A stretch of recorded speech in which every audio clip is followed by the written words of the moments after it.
Our next speaker is Dr. Peter Steeves. He's a professor of philosophy at DePaul University. He received his PhD in philosophy from Indiana University, and he specializes in phenomenology, particularly the work of Edmund Husserl, and ethics and the philosophy of science. He is the author of several books. These include Founding Community, A Phenomenological Ethical Inquiry, The Things Themselves, Phenomenology and the Return to the Everyday, and Animal Others, on ethics, ontology, and animal life. And two more books are forthcoming within the year, I think. And even if they're not, he has already published more than 120 book chapters and journal articles, and has presented more than 130 academic professional lectures. He's won a number of awards, including the Presidential Scholar Award in the United States, the National Society of Arts and Letters Award for Literature in Indiana, and he holds the position of permanent visiting professor of philosophy and law at the University of Zulia in Venezuela. Perhaps most impressively, in 2011, the website Rate My Professors named him one of the 15 best professors in America. As well, he has been a member of an astrobiology research group of NASA Ames Research Center. He's participated in the launching of the Google Energy Project at NASA Ames. He's participated in a group initiating a NASA-based systems engineering approach to solving the global energy crisis. And his current work focuses primarily on cosmology and astrobiology, on the origin events of both the cosmos and life. Additionally, I don't know where he finds the time, Dr. Steeves has held several positions in the arts, including visiting installation artist, a playwright in residence, and he was once a staff cartoonist. His work has been featured in such venues as the Chicago Cultural Center's annual Jury Sight Unseen installation art exhibit, and he continues to produce and perform lecture performances, scholarly lectures that also include performative elements such as live music, dance, theater, magic, general spectacle, and audience participation. More than a dozen lecture performances have been commissioned by museums, cities, colleges, and universities, and I believe we're next in line to experience one of these. This presentation this afternoon is called This Animal Again. Please welcome Dr. Steeves.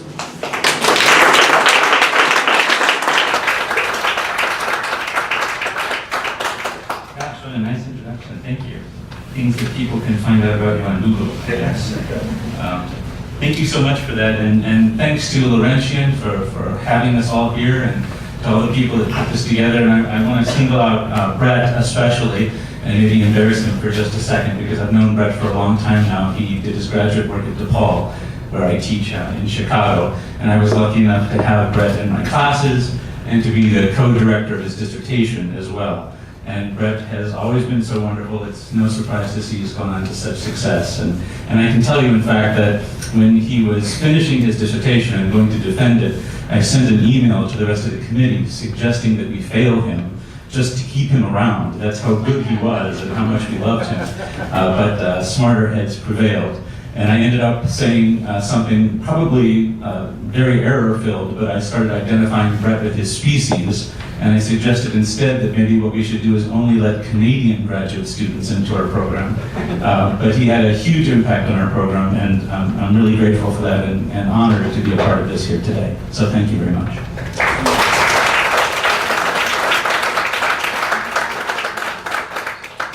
And I also want to say that there will be 3 performances that take place as part of this talk today. So if you're in the back and you want to move up, that's great. If you're stuck in the back and want to stand up at those times, that's fine too. Just feel free to do those sorts of things, okay?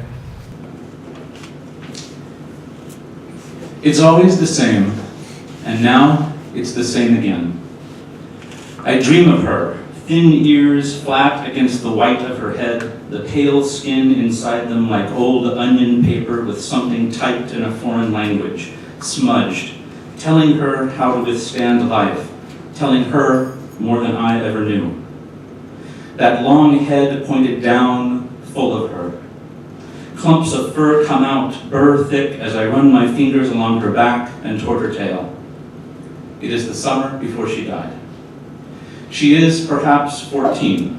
No one knew for sure. She had had a feral litter in the woods before being picked up to be put to death, before we adopted her, and I am barely half that age. The dream repeats. She looks at me, forgiving when it's unwarranted, and we're both there under the sun and the willow trees, and it's the season before she's hit by a pickup, put on a plywood board, and driven to the vet for no reason, stretched out and unmoving. Here, she is alive again, and the flies are eating her ears. Early in the summer, without money, we took her to the doctor, who held her head still and pulled her ears out and read on them the story of flies eating her alive, laying their eggs in the fusky wounds. She was decomposing a year before she died, ear first, and he gave us a balm. My mother left for work all day, and in the dream it plays over. No money for any of us. I run out of salve, and I spread Vaseline over the ears, afraid both to touch them and to do nothing, as the white turns to red and then yellow-black. The Vaseline looks like the doctor's medicine, but it does nothing, and she whimpers in pain while I do nothing. She's dead the next summer. My mother will be dead 37 years later. Each time it resets like a season, but instead of starting up fresh, it merely happens again. I'm somehow blamed. Each time she dies, it's an extinction. Not some singular death, but everything ending. The whole world turned over to the flies. This world we inhabited together, and everything in it gone. I dream it again.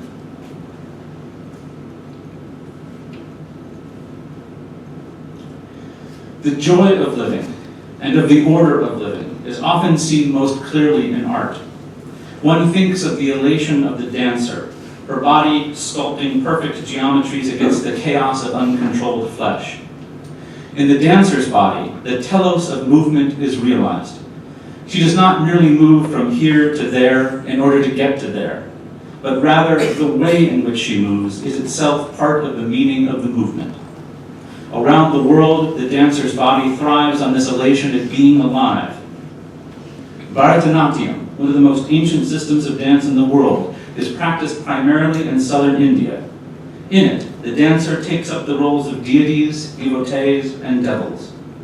Her facial expressions, precise and exact, move her from character to character. The mudras, the finger gestures the dancer makes, stand in for animals, people, gods, ideas, and abstract thoughts. Her feet stomp with the rhythm of the world. Some say that the extinction of the animal gods marked the beginning of the extinction of humanity. But Ganesha, the great elephant-headed god of Hinduism, is the remover of all obstacles. He is associated with the sun, with the life force that animates us all, and with the set of open possibilities that makes the future spread out infinitely before us. In poetry, he is praised, and in dance, the poetry is translated into movement. O joyous-hearted one, who holds the sweet ball of liberation, who has controlled the six senses, who bestows transcendental knowledge, who wears the moon as a crown on his brow. You protect your devotees, and your beautiful ears fan out so gracefully. We bow to you. Ganesha is frightening to those who are sinful. He shines like the sun and is praised by the righteous.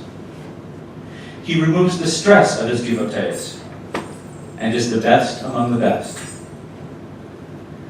To all the world bringing happiness, you easily destroyed the demon Gajasura. Your enormous belly holds the entire universe, and your elephant face is very lovely. You freely give mercy and forgiveness, and bestow a well-disposed mind and a good name. I meditate always on that, Lord Ganesha. The pains of the poor you destroy. By the mystic power of the holy symbol Om, the first son of Shiva, you naturally subdued the pride of the demons. That elephant-faced one we praise. Your tusk is as lustrous as jewels. Your form is immortal and unknowable. O remover of obstacles, you dwell forever in the hearts of sages. I scatter petals and offer flower garlands to you.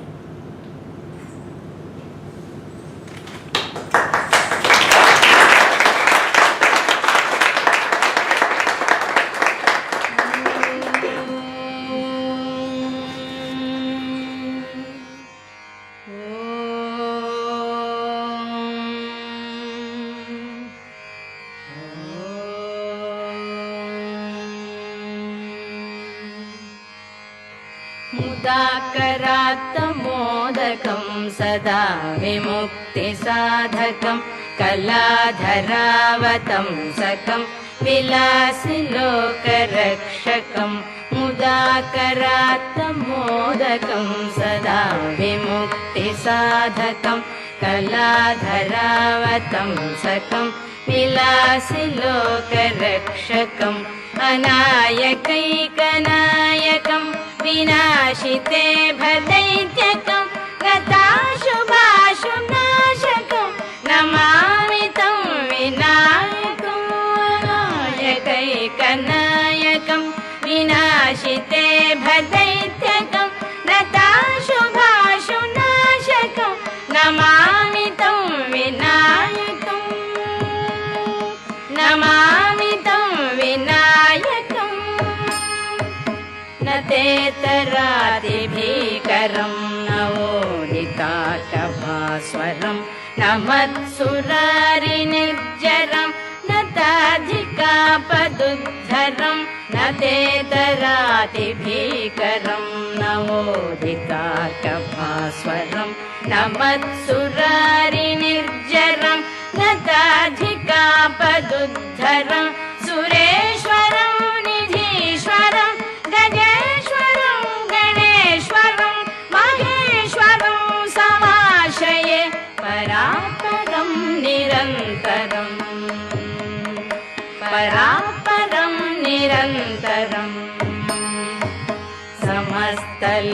समस्तलोकशङ्करं निरस्तदैत्यकुञ्जरं दरेतरोदरं वरं वरे भवक्त्रमक्षरं समस्तलोकशङ्करं निरस्तदैत्यकुञ्जरं दरेतरोदरं वरं वरे भवक्त्रमक्षरं कृपाकरं क्षमाकरं मुदाकरं यशस्करं मनस्करं नमस्कृतं नमस्करोमि भास्वरम् नमस्करोमि भास्वरम्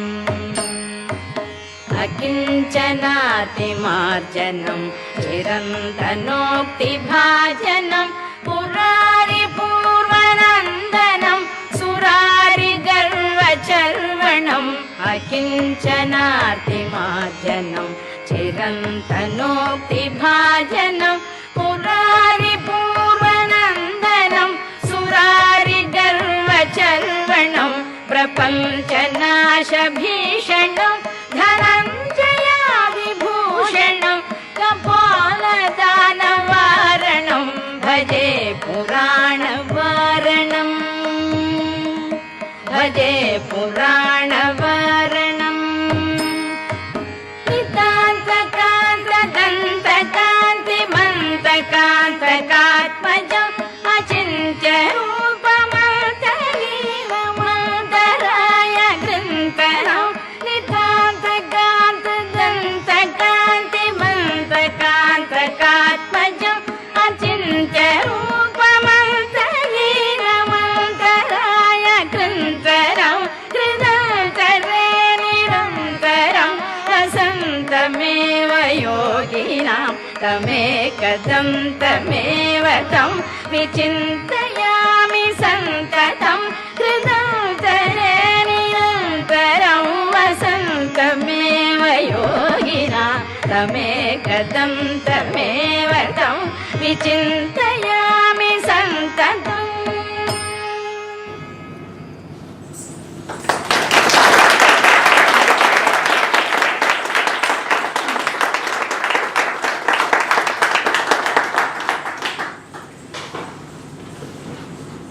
More than 99.9% of the species that have ever lived on Earth are now dead. We like to believe, as the opening narration of the Walt Disney film Peter Pan assures us, that all of this has happened before and it will all happen again. But eternal return is never really eternal. Nothing is. And so, we must all grow up. Periods of increasing extinction on Earth are cyclical, it's true, but the point of extinction is that there will never be another member of that set of things that has now come to an end, ever. Today, we're in the middle of a mass extinction event. There have been 5 such events in the history of our planet, including the Cretaceous Tertiary extinction that killed all of the non-avian dinosaurs more than 65 million years ago. The Holocene extinction, the mass extinction of the moment, is unfolding all around us, and we've known about it for some time. It's the sort of death that will never be repeated, of course, but also a death from which none of the living will ever fully recover. Of course, as goes the dinosaur, so goes we all. Each day is like the one that came before it, until it's not. Billions of asteroids in the rocky belt between Mars and Jupiter have been circling the sun for hundreds of millions of years. Rolling in the intricate pattern of warped space that surrounds them, they each have their own trajectory. This one, 6 miles across and moving 22,000 miles an hour, is headed toward the Earth, an improbable bull's-eye shot. There is no reason for what's taking place, other than the laws of nature dictating its unfolding. At the end of a 100-million-year journey, 2 trillion tons of rock accelerate to 45,000 miles an hour, and the asteroid enters the planet's atmosphere, instantly igniting. It is visible now, for the first time, to the reptiles and all of the other local creatures. Some glance up from their home in Mexico, and the point of light, burning stronger than 1,000,000 suns, instantly destroys their optic nerves. They are blind throughout most of the 4 minutes it takes for the asteroid to cross the Atlantic Ocean and make its way to the Gulf. When it hits, pieces of the Earth and fragments of the instantly disintegrated rock fly up and out at 100,000 miles an hour. The force is greater than 1 billion times the combined force of the bombs that destroyed Nagasaki and Hiroshima. A fireball builds, growing to 100-mile-high plumes.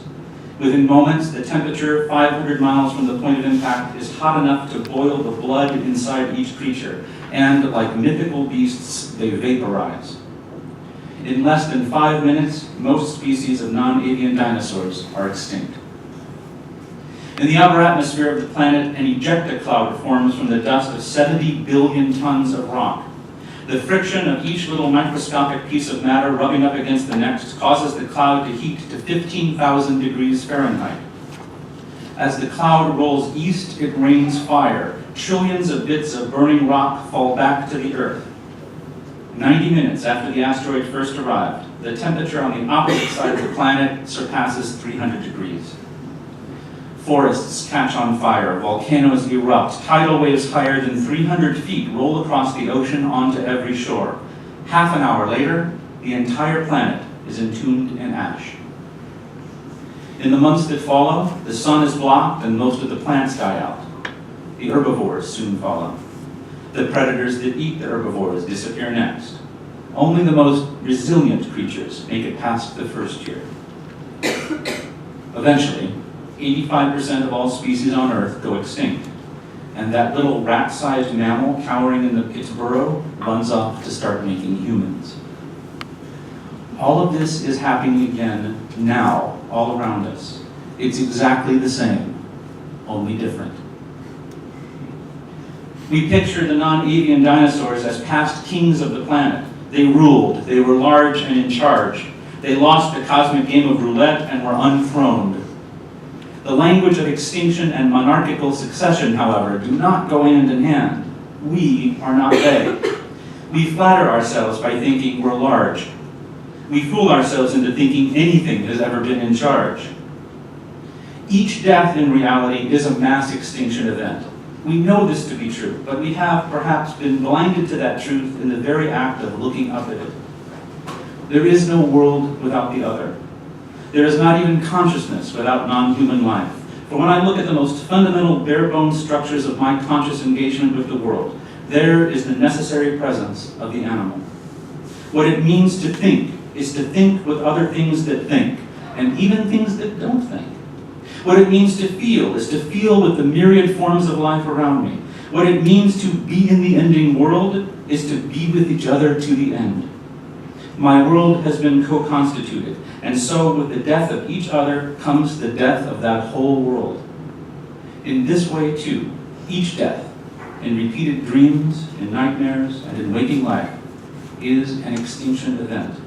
You leave me, and the whole world is born again in flames.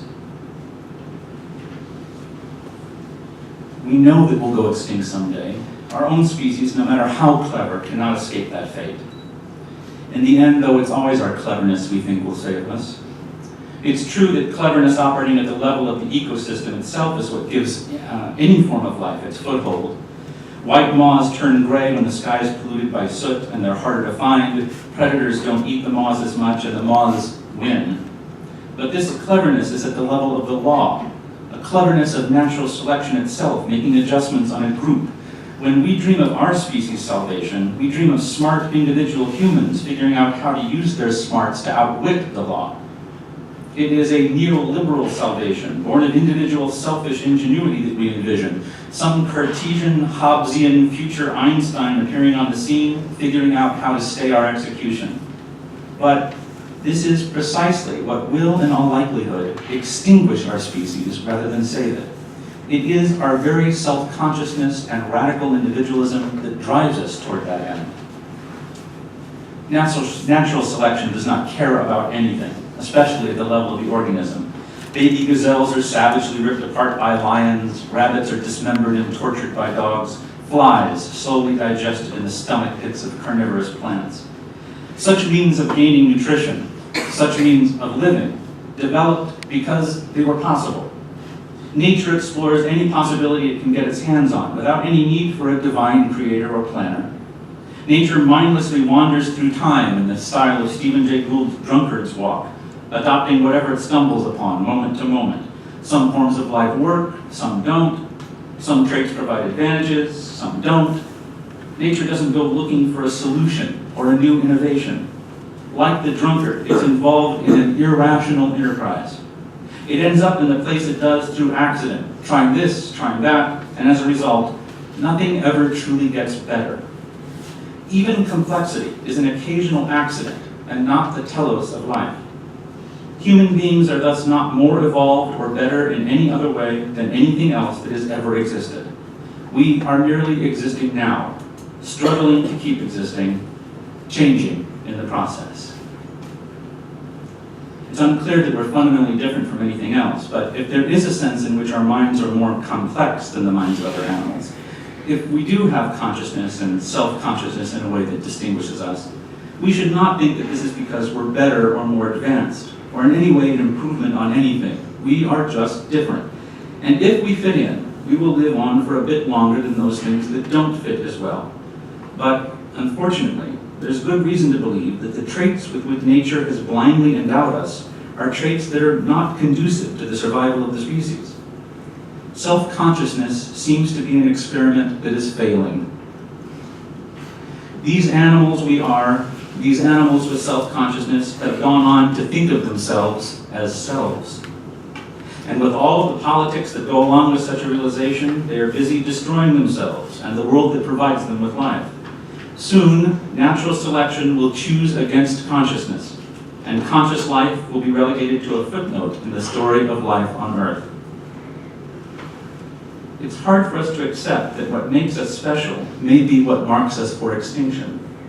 But it's more than likely that our way of life is truly short-lived. Intelligence, consciousness, and self-consciousness will likely get selected out. Heidegger's Dasein might thus be replaced with Da Aussterben, of their extinction as the most human mode of being. So, we cannot save ourselves. So it is the self itself that's precisely what natural selection is in the process of deselecting. Our salvation is not meant to be part of the story nature is writing, perhaps. Yet, we long to be saved. And maybe Heidegger was right about this one thing. Salvation cannot, by definition, come from within the system, from within nature. It must be radically other. Only a God can save us now, wrote Heidegger, elephant-headed or otherwise. Yet, perhaps an animal God is still too close to the problem. How might a God of the rocks approach the future? On the shores of the big island of Hawaii, water tides in and out, churning the fine black sand and marking the years that the volcano god Pele has been in charge. In the traditional hula, the dancer's body becomes the body of Pele, the body of rock, the body of fire. Her stomping speaks of Pele's insatiable appetite for stones, eating entire islands and making new islands in their wake. Pele, an amalgam of human, animal, plant, rock, other, kills whole ecosystems, extinguishes villages with her flowing lava, and drives the world to extinction. And, interestingly, what motivates her destruction in countless stories and dances is said to be her jealousy, impatience, anger, greed, ego. Perhaps we are not so different from the gods, those to whom we turned to save us.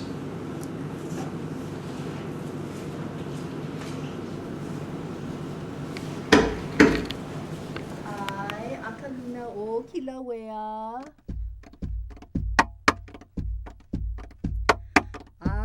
Kalunau kilauea ikea hia kawahine.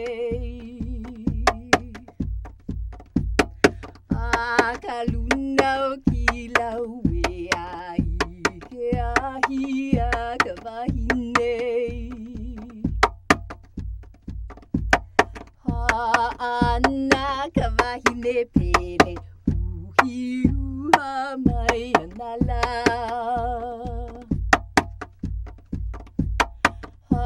Ana kawahine Pele uhi uha mai anala. No me anao Pele ipuna aya kapalena ekaia. No me anao Pele ipuna aya kapalena ekaia. Hey no ano e Pele a kawahine no hoa e kilauea. Hey no ano e Pele a kawahine no hoa e kilauea. Ho'ino e ke kapui kilauea e ola makoa mauloa.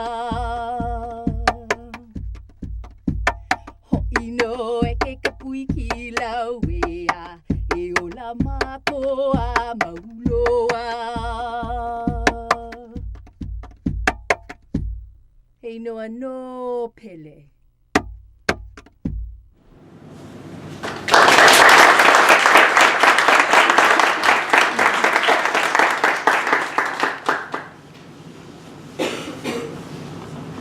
The distinction between humans and other animals is not to be found in thinking that the former are world-forming and the latter are foreign world.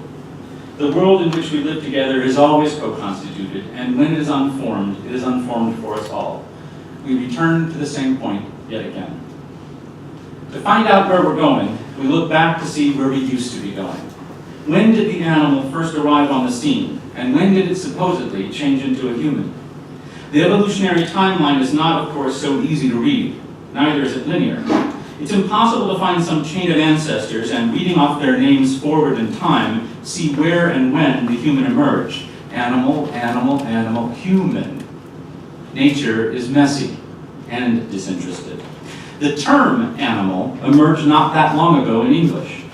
Animals drove out the older beasts in common usage about 400 years ago. Though the word was available as early as the late 14th century, it was rare before 1600, and it never appears in the King James Bible. Adam didn't name, and Noah never saved a single animal. The Latin animal is the name for a being with anima, breath or soul, but we forget the most important addition to the term if we overlook the fact that at the first moment the beasts were thought to gain souls, they also became a threat. The animal is animated with the breath of life, but it is mal, evil or bad, that concludes every animal.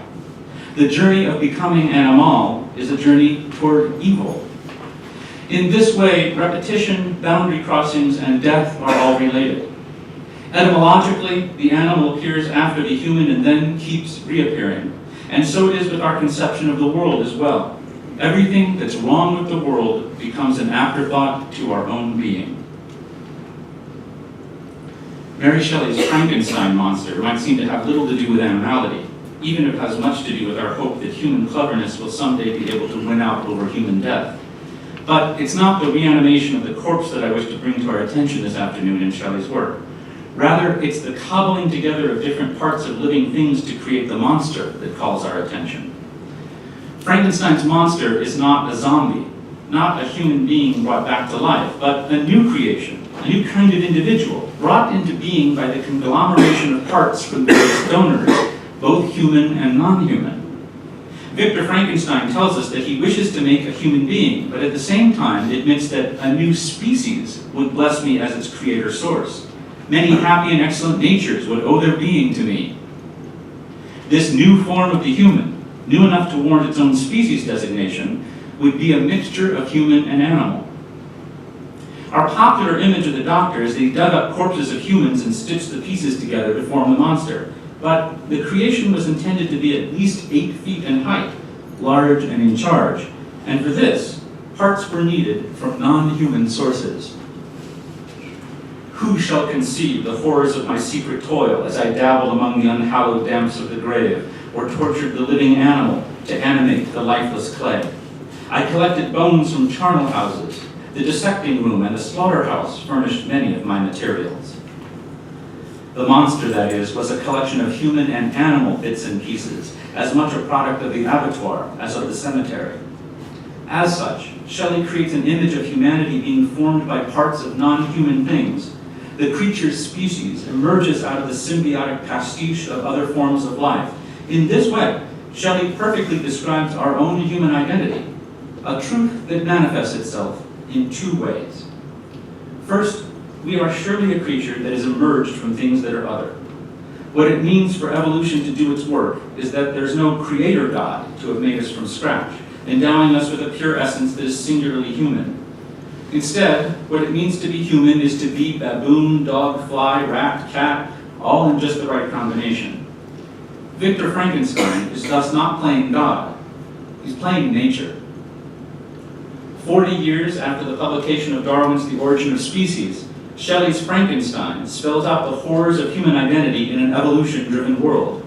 We are but the leftover pieces of other forms of life combining in new ways. To be sure, the monster is the new human, and in many ways, he's even better than most of us. His first murder is accidental, and he's even a devout vegan. My food is not that of man, he explains to the Doctor, trying to convince him that building a monstrous mate would not make the world a more dangerous place. He goes on, I do not destroy the lamb and the kid to glut my appetite. Acorns and berries afford me my sufficient nourishment. My companion will be of the same nature as myself. We will be content with the same fare. The picture I present to you is peaceful, human. Shelley's not only putting down our identity, she's generous in giving us a model to which we should aspire. Second, it's not merely the path of evolution that Shelley's recounting in her horror story, but the nature of the new notion of individuality. Just as science is discovering that humanity is at the same time animality, so is the human individual not a single living thing. If Frankenstein's monster were cut up and the various pieces tested genetically, the result would be that this individual monster is composed of many different animal and human parts, with many different genetic signatures.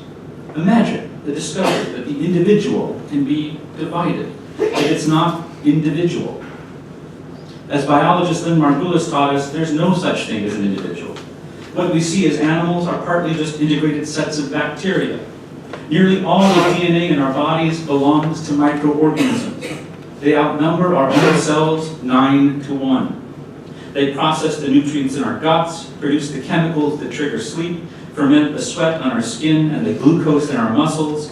Humans are the acme of evolution. In Margulis' words, walking, talking microbial vats. If we cut up our own human bodies, take any cell at random and perform a DNA test, there's a 90% chance that the DNA will be from some form of animal life we do not consider human, let alone our own individual DNA. A 90% chance. That needs to sink in.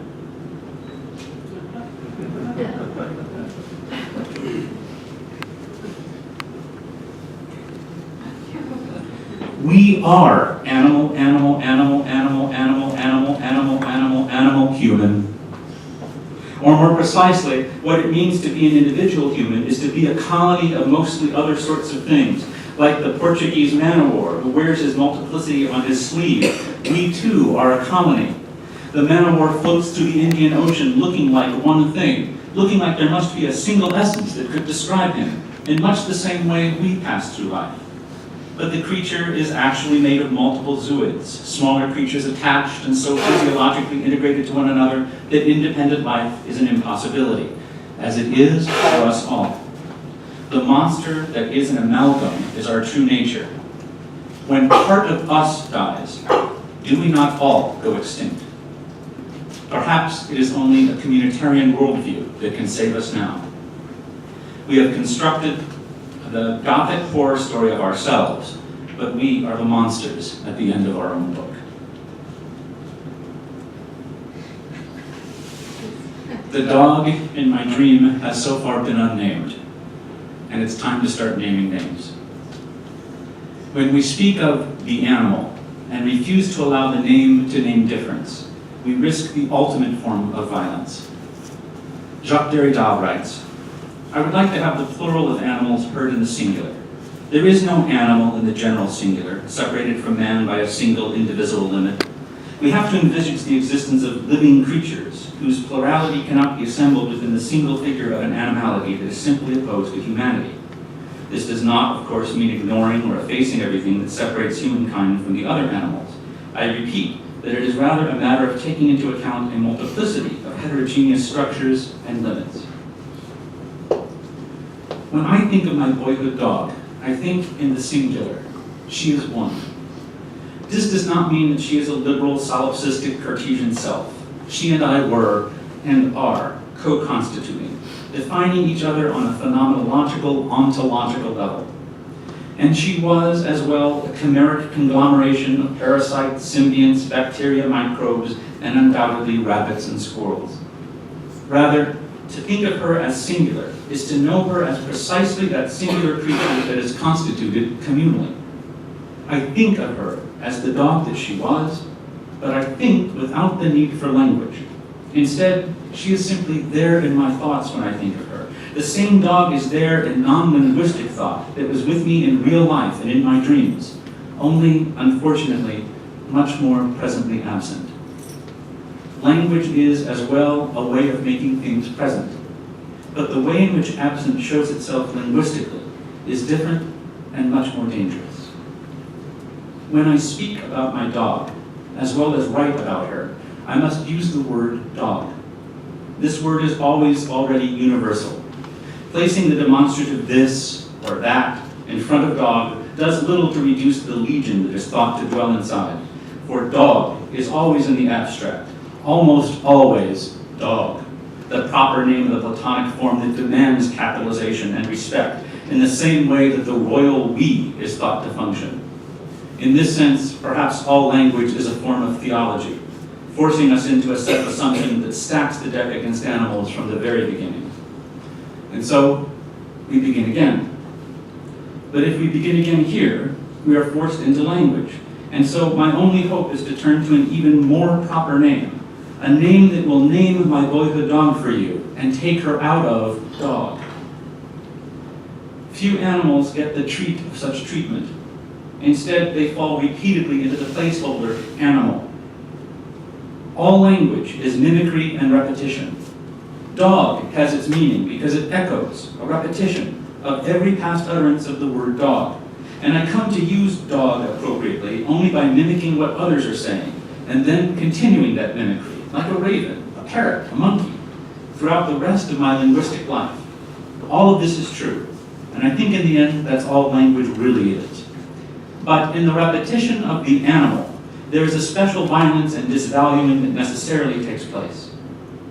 Consider the way in which the animal is caught up in a linguistic economy. As Aristotle knew, the fundamentals of oikonomia were related to the maintenance of the oikos, that is, the home. Economics is thus a human endeavor that deals with goods that are finite, tangible, and local, including food, clothing, housing, and even free time.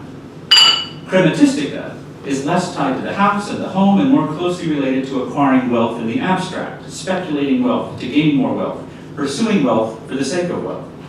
Crematistics is made possible by the adoption of the sign. When gold or dollar bills, for instance, are the foundation of exchange, these things stand in for goods and are not good in and of themselves.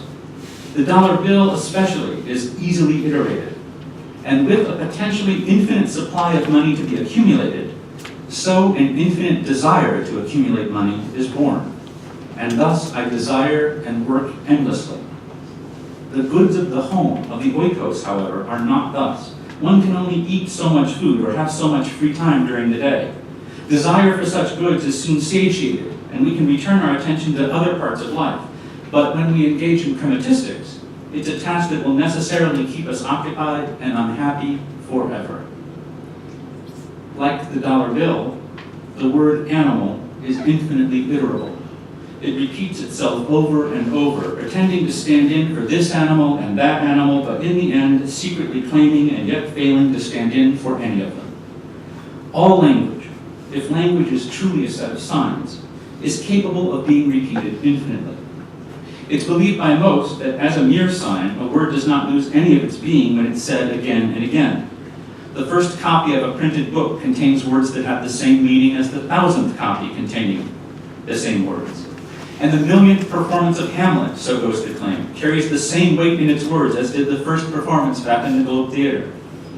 Though it's true that language and the infinite iterability of words are partly to blame for the disregard we have for animals, that is, the desire for more dollar bills, like the desire for more fried chicken, is due in part to the fact that more identical bills can always be printed in an unending supply, and more menus can always be printed that read chicken, with demand fed by the unending flow of bloody reference from our factory farms. But the problem is much deeper. Yes, it is true that the same infinite desire that drives capitalism is the same force that's currently creating that sixth mass extinction event. And in this way, language and economy have much in common. But language disrespects the animals around us in more ways than one. In language, the long slide down toward meaninglessness begins with the same force that gives language its meaning, repetition. Hamlet's father's ghost tells his son, "Adieu, adieu, Hamlet, remember me." And Hamlet repeats the command to remember 3 times, vows to write it down in the tables of his memory, and then slowly. The repetition of remembering, a repetition that consumes, is what drives Hamlet to madness. But so too can the literal repetition of remembering. To play the child's game and repeat a word over and over until it loses meaning is to see the trace of the problem. Remember, remember, remember, remember, remember, remember, remember, remember, remember. It doesn't take long until the sound becomes meaningless, silly. The word fails to refer. But if the word is truly but a sign, a symbol that stands in for and denotes something other and more originary, why would that happen? A sign, after all, is a sign, after all, is a sign. No matter how many times it's used, and no matter the context, a true sign always points in the same direction. The fact that a repeated word slides into nonsense is thus indicative of the fact that words actually do not denote, but rather are beyond the metaphysic of original and copy, reference and symbol. This is surely true. And we can see it at work in the animal. The more we use the term to cover every creature that isn't us, the worse we treat the animal. And more than this, it's not the case that words of any kind are really symbols of anything other than themselves. They come into meaning in the end and at the start through other words and through repetition. Words are just one way of the things themselves being made present. What is being exhausted then by the linguistic repetition of the animal is the very being of the animal. Language is a dangerous activity, always running the risk of doing violence to the things about which it speaks. But within language, there are some dangers greater than others. The repetition of mermaid worries us less than the repetition of animal, not because the former fails to refer to something real and the latter succeeds in referring. The difference can't be cashed out in this manner. Nothing is referring here at all.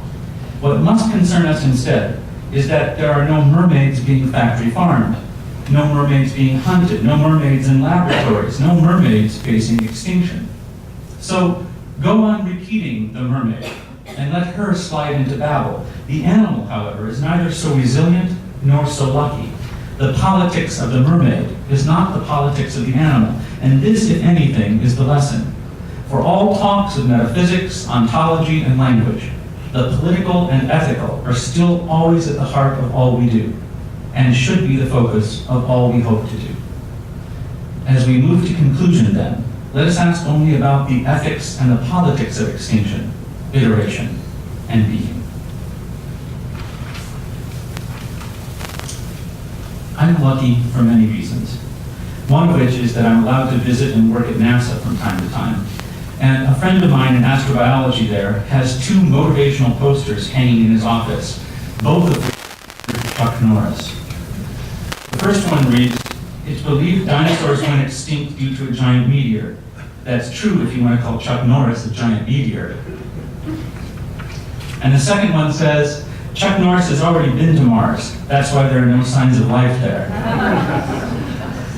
It's always seemed to me that apart from being funny, at least back in 2008, there is an interesting subtext in our admission that one of us might be to blame, not only for killing off life on our planet, but for the colonial imperialist mindset that makes us want to settle on other planets and bring that same fate to places outside Earth. Perhaps Chuck Norris has a lot he can teach us, not just about roundhouse kicks and how to grow a beard. It should be obvious that what we're doing to our planet is wrong. And if I were to conclude by coming out and taking the not very radical stance of saying I'm against extinction, I'm sure that at least in this company, I would be preaching to the choir. So instead, let's end this way. Let's remind ourselves of the necessary extinction of everything that is to come, and still try to find some way to argue that it's worth living ethically, and thus trying to stop the extinctions that we're causing. Being toward extinction is not merely the mark of humanity. It is the final resting state of everything that exists, for the entire cosmos is headed for oblivion.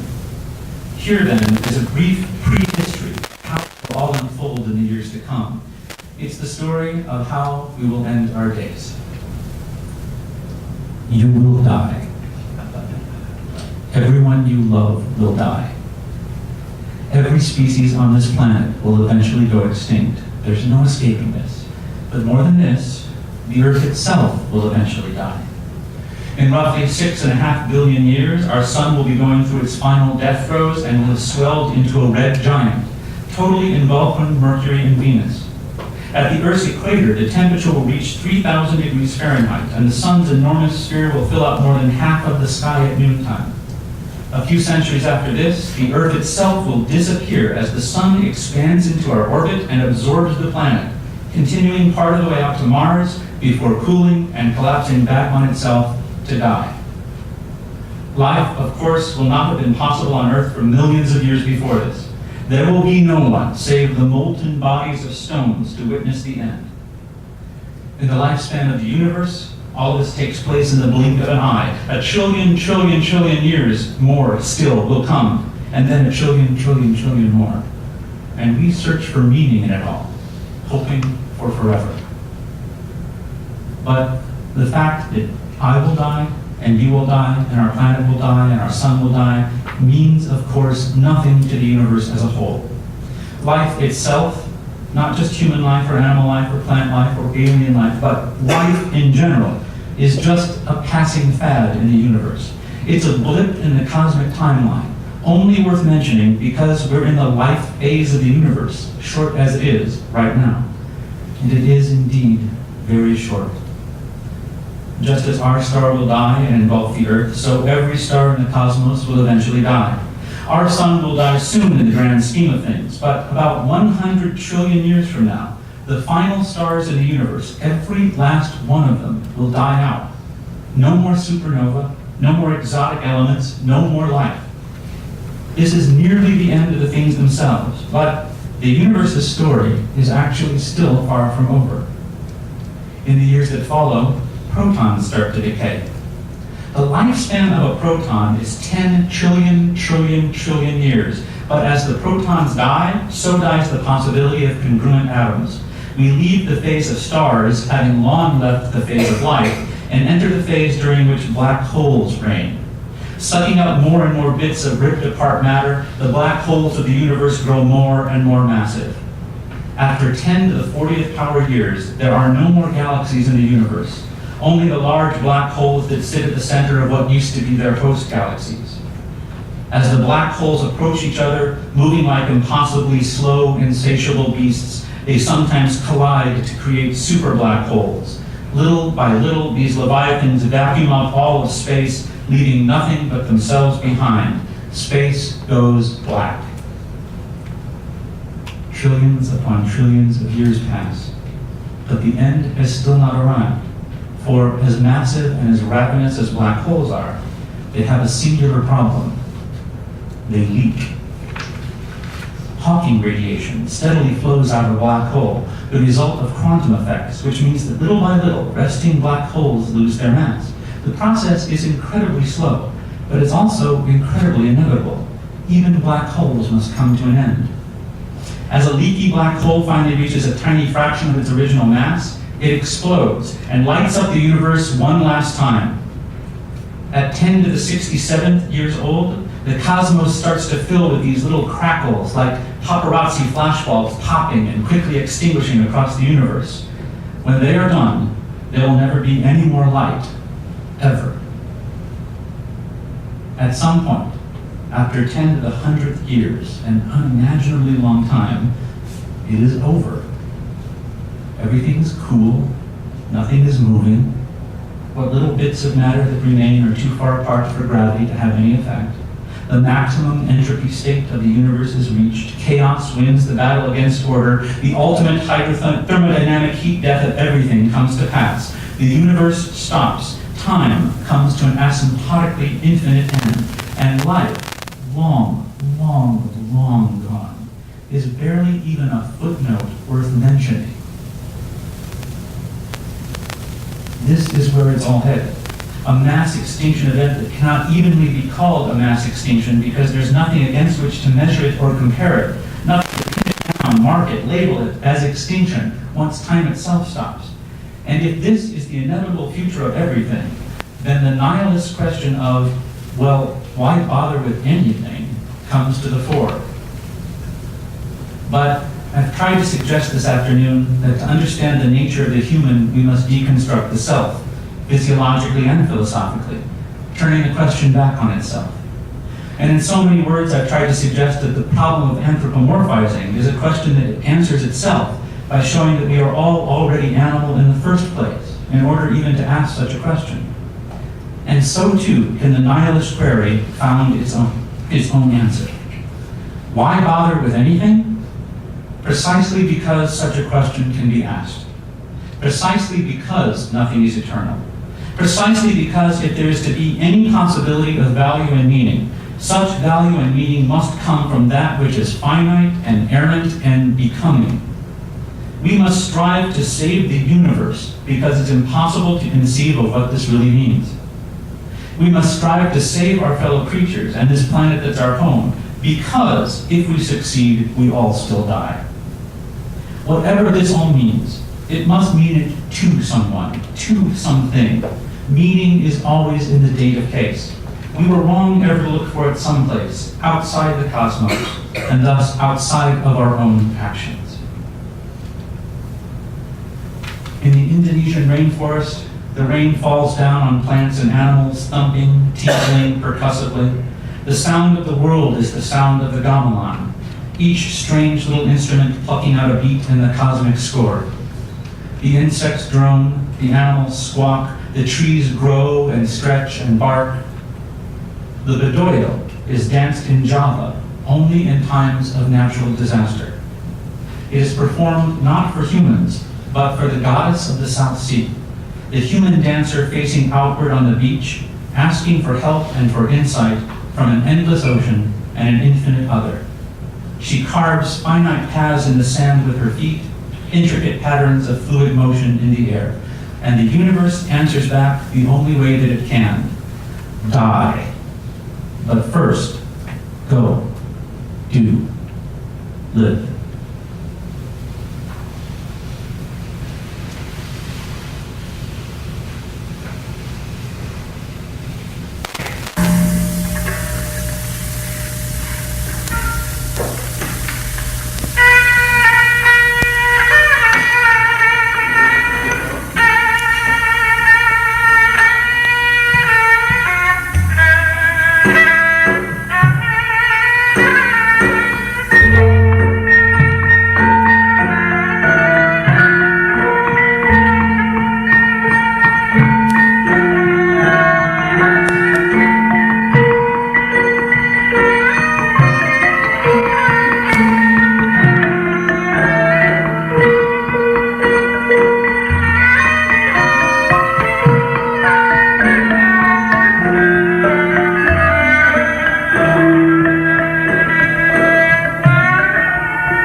To show my boundary respect, I want to name her for you now, to let her have the last word, to let her name be the last word I speak, to conclude.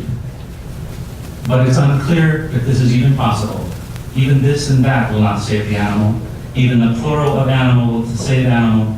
Even the proper name of animal will not save an animal. We are at a loss, extinguished. Perhaps only a dog can save us.